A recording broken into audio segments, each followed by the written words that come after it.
Bismillah, Assalamualaikum warahmatullahi wabarakatuh. Yang terhormat Bapak Ibu dosen penguji uji kinerja PPG dalam jabatan 2025. Perkenalkan, nama saya Nurashidah Sahria, salah satu guru di Sekolah Islam Terpadu Sohwatul Is'ad Pangkajene dan Kepulauan, sekaligus sebagai mahasiswa PPG dalam jabatan tahun 2025 batch 4 jurusan Pendidikan Agama Islam di LPTK Universitas Islam Negeri Alauddin Makassar dengan NIM 210012599993.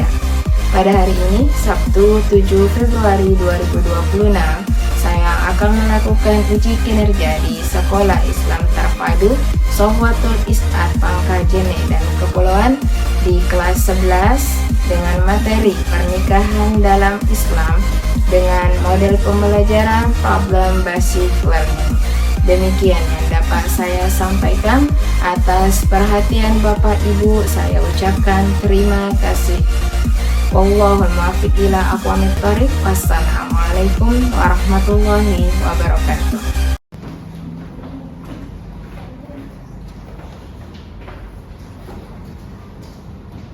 Bismillah, Assalamualaikum warahmatullahi wabarakatuh. Waalaikumsalam warahmatullahi wabarakatuh.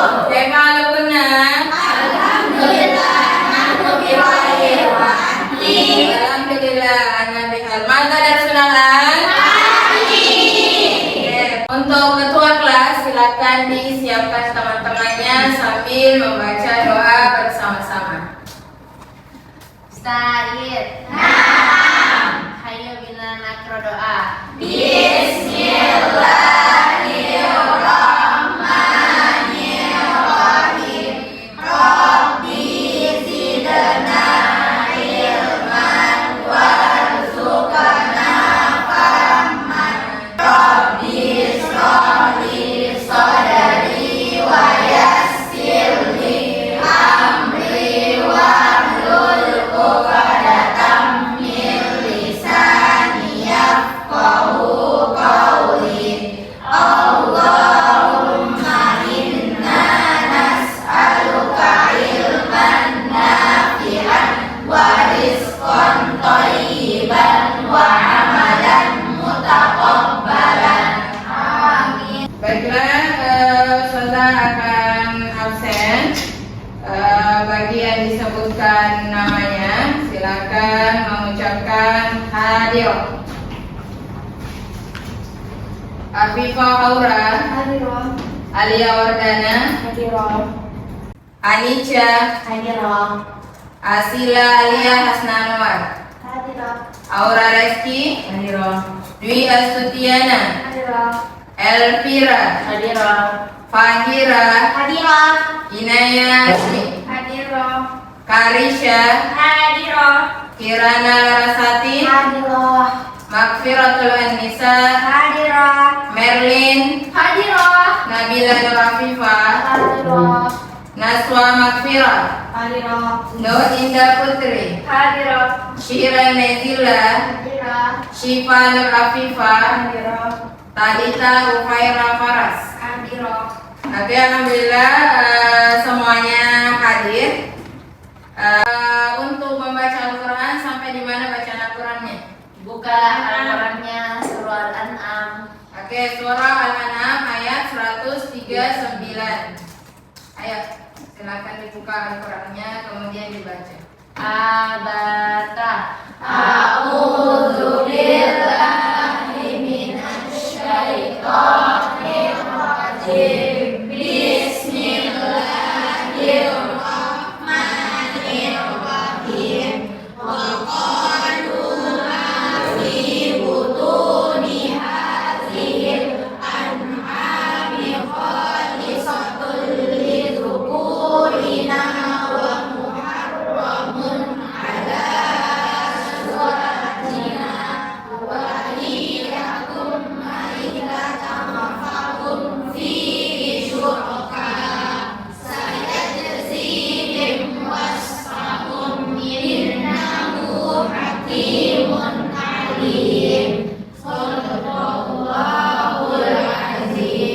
silakan berdiri, kita menyanyikan lagu nasional dulu. Oke, 1, 2, 3.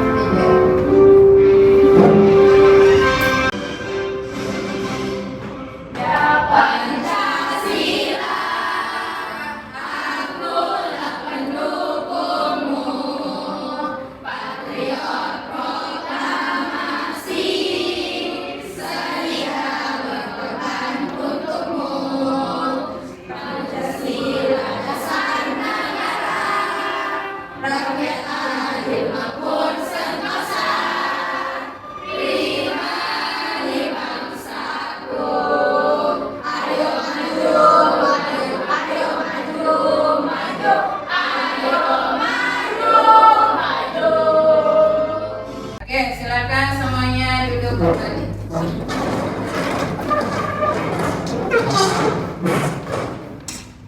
Sebelum dimulai pembelajaran kita pada hari ini, saya mau menyampaikan satu motivasi, yaitu bahwasanya sebagai santri yang hebat itu bukan hanya karena kepintarannya, tetapi santri yang hebat adalah santri yang konsisten dalam belajar, mau belajar. Jadi bukan hanya karena kepintarannya, tetapi karena konsisten dalam belajar. Man salaka tariqan yaltamisu fihi ilman sahhala lahu tariqan ilal jannah. Jadi barang siapa yang menuntut ilmu di jalan Allah atau mencari ilmu di jalan Allah, insya Allah akan dimudahkan jalannya menuju surga. Nah, jadi barang siapa yang mau menuntut ilmu, insya Allah akan dimudahkan jalannya menuju surga. Nah, itu mungkin pesan dari Ustazah. Baiklah, sebelum kita memulai pelajaran kita pada hari ini, Ustazah mau tanya, apa pelajaran sebelumnya? Ada yang tahu? Ada media sosial, ada menggunakan media sosial. Nanda Fakira, silakan sebutkan apa yang kamu bisa petik dari materi sebelumnya.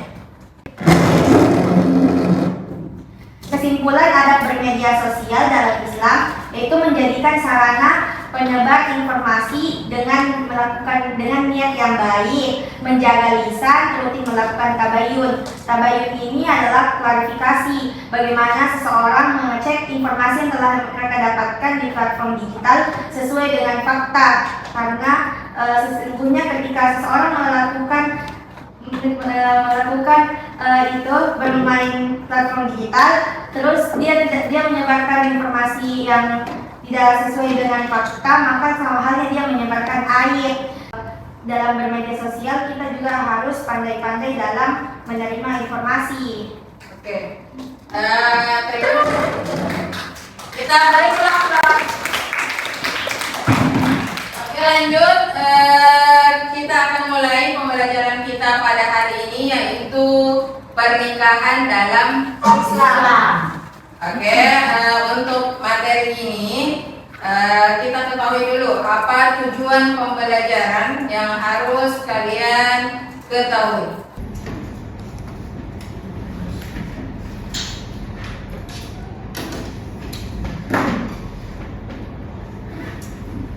Oke, yang pertama tujuan pembelajaran.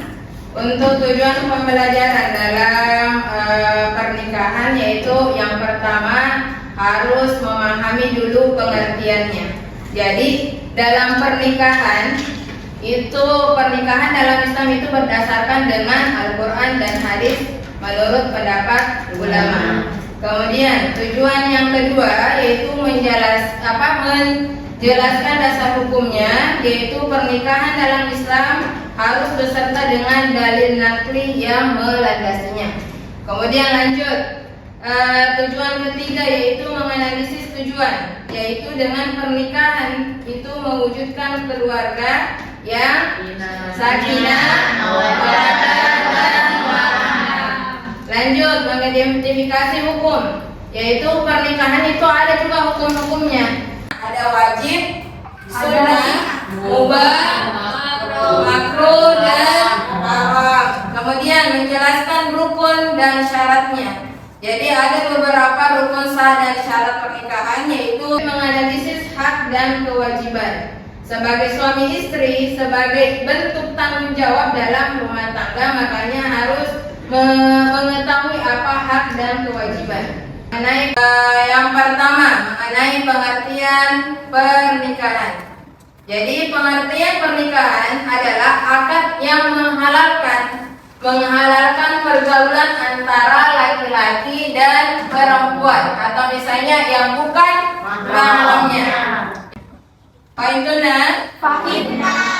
Oke, yang kedua yaitu dasar hukum pernikahan. Maksudnya di sini dasar hukum pernikahan terdapat dalam Al-Quran surah An-Nur ayat 32. Yaitu A'udzubillahi minasyaitonirrajim. Bismillahirrahmanirrahim. Wahibul ayyami minkum wassalihin min ibadikum wa imaikum in yakunu fuqara yughnihimullahu min fadlihi wallahu wasi'un alim. Bahwasanya nikahkanlah orang-orang yang masih membujang di antara kamu, atau misalnya sudah mampu dan layak untuk menikah. Kita lihat di sini loh hukumnya. Hukum pernikahan ada 5. Yang pertama, akan dikatakan hukum pernikahan itu wajib bagi yang mampu memberikan nafkah dan khawatir terjerumus zina jika tidak menikah. Nah, lanjut. Sunnah, bagi yang memiliki bekal, mampu jasmani dan rohani serta tidak khawatir zina. Kalau hukum sunnah bagi laki-laki ataupun perempuan itu sebenarnya an-nikah sunnah. Sunnah maksudnya di sini intinya dia masih bisa menahan untuk tidak berbuat zina. Lanjut, mubah. Hukum asal pernikahan bagi yang tidak terdesak alasan wajib atau haram. Lanjut, makruh apabila tidak dapat memenuhi nafkah lahir maupun batin istri.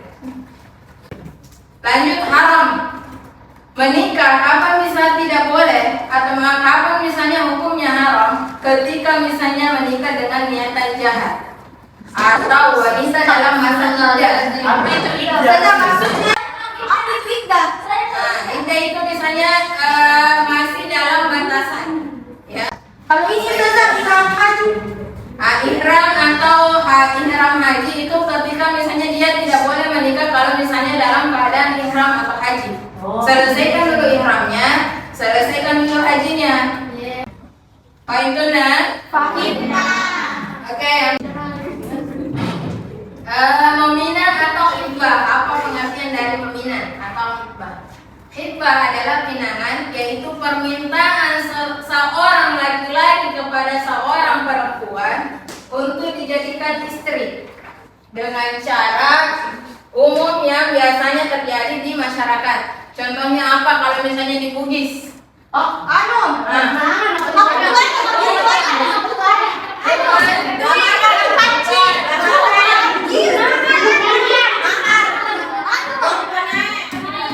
artinya memanu-manu?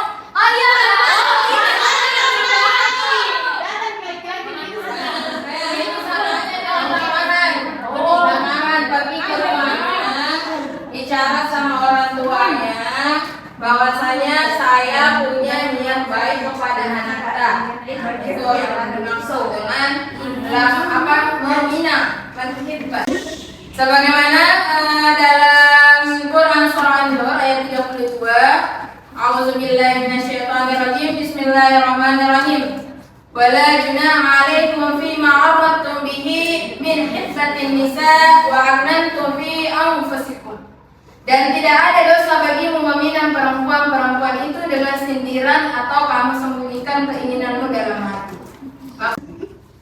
Lanjut, perempuan yang boleh dipinang, perempuan yang tidak berstatus sebagai istri oleh orang lain, kemudian tidak dalam masa iddah. Kemudian masa iddah itu masa menunggu. Lanjut, perempuan yang belum dipinang. Belum dipinang. Mau bertanya, kalau misalkan ini si A mau pinang si B, tapi ini si C lebih dulu pinang ini si B. Boleh. Sebagaimana dalam hadis riwayat Al-Bukhari dan Syariah Sahih, janganlah salah seorang di antara kamu meminang atas pinangan saudaranya kecuali peminang sebelumnya meninggalkan pinangan itu atau memberikan izin kepadanya. Itu Oke, memahami mahram ini tadi yang sudah mau jelaskan. Jadi mahram adalah orang baik laki-laki maupun perempuan yang haram dinikahi karena hubungan kekerabatan, persusuan atau pernikahan. Nah, kemudian lihat dulu di sini siapa yang mahramnya kalian. Nah, kalau misalnya warnanya pink, berarti itu mahramnya kalian. Kalau bukan mahram itu warna abu-abu. Nah, kemudian kita lihat di sini. Ini sebagai kalian ini, ya. Ayah ibu masih termasuk mahram, om dan tante, saudaranya ayah dan ibu termasuk mahramnya. Maksudnya om tak, tante tak itu semuanya masih mahram.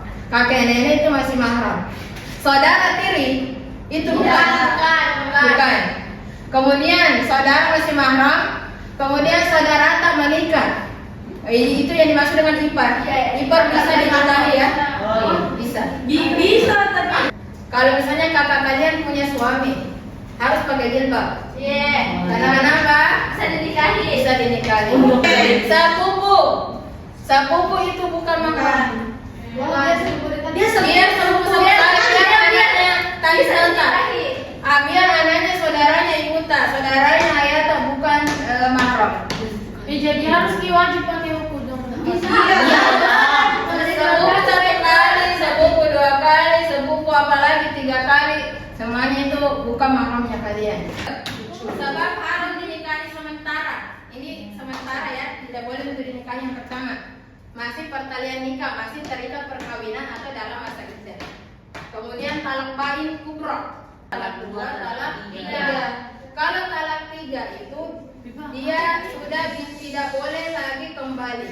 Tidak boleh lagi hidup sama suami sama pasangannya. Kecuali kalau misalnya harus dulu dinikahi oleh laki-laki lain. Baru cerai, baru rujuk. Contohnya ya, saya telah ditalak 3 sama suamiku, saya tidak boleh rujuk ke mantan suamiku sebelum saya menikah dengan orang lain. Atau misalnya dia sudah menikah sama orang lain tapi mungkin cerai lagi, bisa kembali rujuk. Asalkan saya atau misalnya yang dua-duanya menikah sama orang lain dulu baru kembali ke mantan suami. Jadi misalnya suami menikah, tapi suami kita sudah menikah sama orang lain, terus merujuk ke kita itu bisa. Jadinya kitanya juga harus menikah dulu. Harus Kata itu talak 1, 2, 3. Harus kita talak 1 dulu, tidak bisa langsung talak 3. Tergantung dengan kondisi. Bisa saja misalnya kalau misalnya suami tak bilang saya langsung talak 3 kamu, bisa lah. Tidak bisa perempuan bilang talak. Bisa perempuan menolak. Atau misalnya saya talak 1 kamu, atau saya talak kamu, jatuh talak 1 kali. Jadi tidak boleh dalam pernikahan itu tidak boleh main-main soal talak. Kemudian memadu 2 orang perempuan bersaudara. Bagaimana? Saya sama Merlin. Bersaudara. Baru 1 suami tak. Ya. Terakhir, perbedaan agama. Jadi tidak boleh. Lanjut. Syarat dan rukun nikah. Jadi rukun nikah itu ada unsur pokok yang harus dipenuhi. Yang pertama, calon suami. Itu tadi beragama Islam, laki-laki sejati, tidak dipaksa, tidak beristri 4, mengetahui calon istri bukan mahram, tidak sedang ihram haji atau umrah. Lanjut, calon istri beragama Islam, perempuan sejati, izin wali. Kemudian wali, laki-laki beragama Islam, balik, berakal, merdeka, adil dan tidak sedang ihram haji dan umrah. Sama. Kemudian harus ada 2 saksi. Jadi 2 saksi, 3 saksi bisa. 2 laki-laki, kemudian beragama Islam, dewasa, berakal, merdeka, adil, melihat dan mendengar. Jadi menggunakan kata bermakna menikah dan menikahkan. Bisa juga bahasa Arab, bahasa Inggris, bahasa Bugis. Jadinya ada kata saya nikahkan. Oke, lanjut. Hikmah pernikahan. Kalau misalnya hikmah pernikahan itu yang pertama ketenangan dan ketenteraman. Terjadinya cinta dan kasih sayang. Kemudian memperkuat persaudaraan, menumbuhkan cinta kasih dan tolong menolong. Lanjut, menjaga keturunan, tercapainya tujuan syariat tentang nikah. Maksudnya di sini menjaga keturunan, bahwasanya kalau misalnya seseorang menikah hamil di luar nikah, dia tidak ada nasabnya. Kemudian saling mengerti, memenuhi hak dan kewajiban suami istri. Kemudian masyarakat harmonis, mengurangi perbuatan maksiat.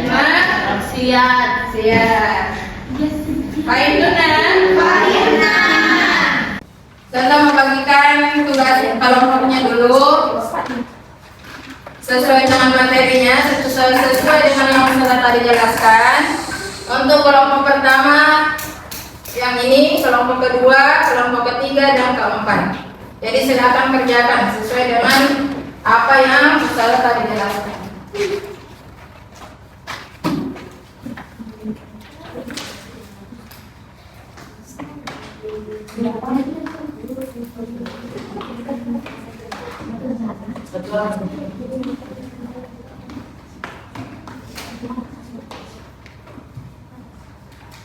Saya kasih waktu paling lama 10 menit dikerjakan tugasnya. Kemudian setelah dikerjakan tugasnya, siap-siap satu kelompok untuk mempresentasikan apa yang telah dikerjakan. Kerjakan secara individu atau kelompok sesuai dengan arahan guru. Tuliskan jawaban dengan bahasa yang jelas, santun, dan sistematis. Ada yang sudah selesai? Oke, kelompok berapa? Kelompok 4. Oke.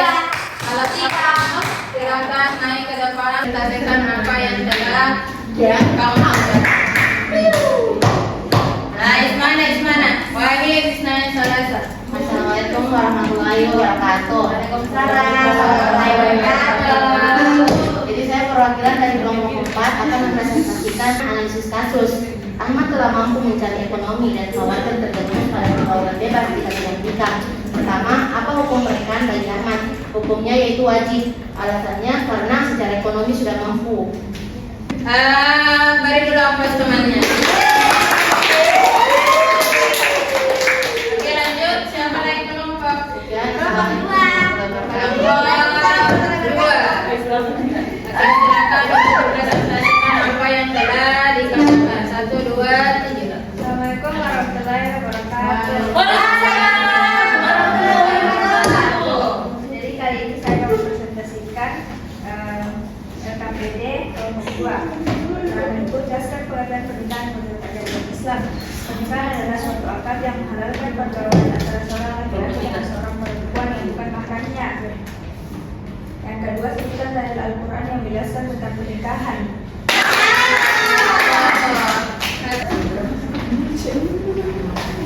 Assalamualaikum warahmatullahi wabarakatuh. Waalaikumsalam warahmatullahi wabarakatuh. Jadi pada kali ini saya akan mempresentasikan tugas dari Ustazah Rashidah dari kelompok 3. Apa hukum pernikahan bagi Ahmad? Wajib. Kedua, jelaskan alasannya berdasarkan ketentuan hukum pernikahan dalam Islam. Karena Ahmad sudah mampu memberikan nafkah dan ada kekhawatiran akan terjerumus pada perbuatan zina, maka hukumnya wajib menikah. Refleksi, nilai apa yang dapat kamu ambil dari materi pernikahan dalam Islam, aspek spiritual, sosial, dan etis, dan bagaimana penerapannya dalam kehidupan remaja melalui bimbingan KUA maupun dari ajaran agama. Kesimpulan singkat tentang makna pernikahan, ikatan suci dan komitmen seumur hidup antara dua individu. Oke, aplaus. Menutup materi kita hari ini, ada yang mau bertanya? Saya kasih kesempatan 2 orang untuk bertanya. Siapa? Pertama, ya Karisha. Silakan. Kenapa masih tidak wanita yang telah diceraikan hamil dan sedang dan wafat suaminya? Oke, untuk masa iddah itu ada 3 macam, ya. Masa iddah itu ada 3 macam. Yang pertama, masa iddah karena ditalak atau diceraikan. masa iddahnya itu selama 3 kali quru. 3 kali quru itu maksudnya 3 kali suci. Kemudian masa iddah bagi wafat suaminya atau meninggal suaminya itu sebanyak 4 bulan 10 hari.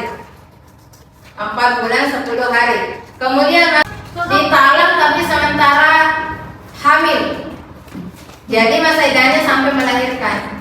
Karena misalnya ada masa iddah supaya ditahu bahwasanya ini istri ketika ditalak apakah dia hamil atau tidak. Tapi kalau misalnya dia ditalak pas kayak setelah melahirkan begitu sedang, itu termasuk dia harus kayak yang nonton pertama tadi dan 3 kali. Tidak perlu, intinya dia sudah melahirkan kan. Kenapa misalnya ada masa iddah?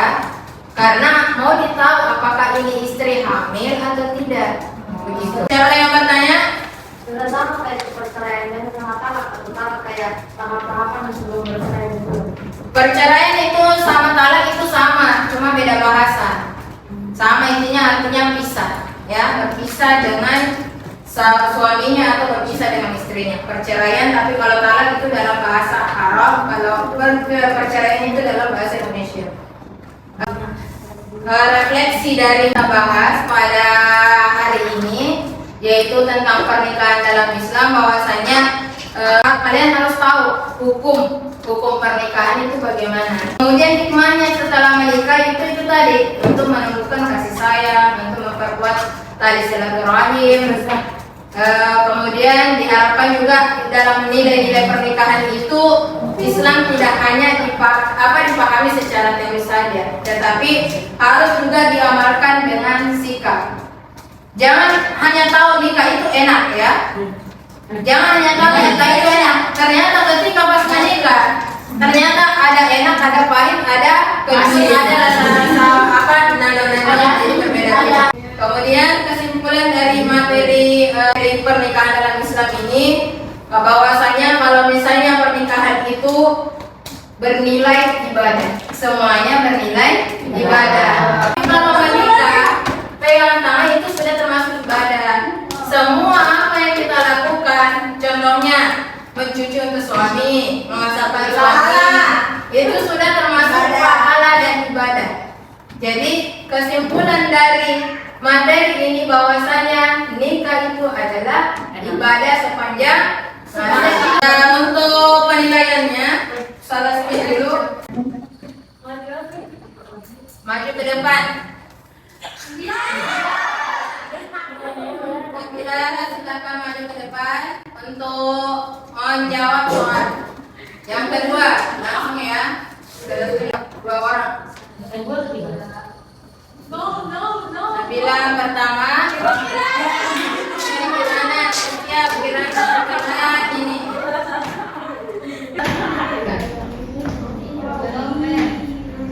Pilih nomor 7. Sebab haram dinikahi sementara kecuali.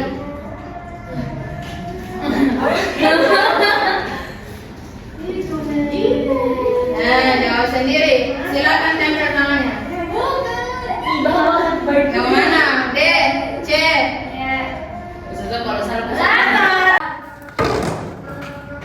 Dasar hukum pernikahan terdapat dalam Quran surah.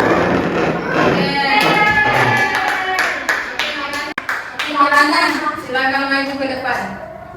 Pilih nomor berapa yang kamu pilih. 10. Bagi yang memiliki bekal mampu jasmani dan rohani serta tidak khawatir zina hukumnya. Apa A, B, C, D?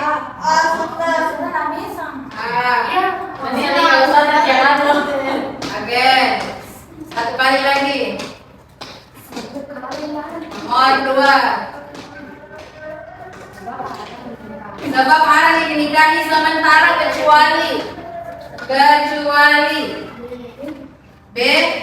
Apa? B. Bukan poligami. Oke, silakan kembali ke tempatnya.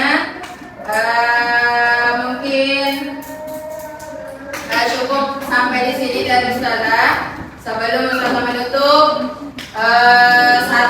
motivasi untuk kalian bahwasannya belajarlah dengan niat yang lurus, karena ilmu itu bukan hanya sekedar untuk nilai. Kalian harus belajar untuk menuntut ilmu bukan karena hanya mengejar nilai, tetapi untuk mengangkat derajat kalian. Karena setiap apa yang kamu hafal, apa yang kamu baca itu akan bernilai ibadah. Kemudian setiap rumus yang kamu pahami itu atau misalnya setiap Al-Quran, setiap ayat yang kamu hafalkan, ayat yang kamu baca itu akan menjadi amal jariah jika diniatkan dengan baik. Oke, mungkin cukup sampai di sini. Syukran kasih ala intimamikunna. Wallahu a'lam bishawab. Wassalamu